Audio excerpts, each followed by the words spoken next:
বৃষ্টিতে পড়ে দেখতে চাও? তাহলে কি পরিমাণ বৃষ্টি হচ্ছে আমাদের এখানে। আকাশ পুরো অন্ধকার।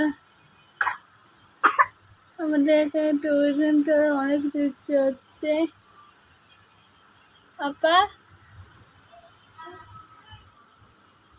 সাফিয়া কি বৃষ্টিতে পড়ে দেখতে চাই? সাফিয়া এই দেখো কিভাবে বৃষ্টিতে পড়ে দেখছো? সাফিয়া কি বৃষ্টিতে পড়ে দেখো? এবার বৃষ্টিতে পড়ে দেখে দেখো তো তুমি সাফিয়া বৃষ্টিতে পড়ে তার জানার জন্য চলে যাচ্ছি তার জন্য বৃষ্টিতে পড়ে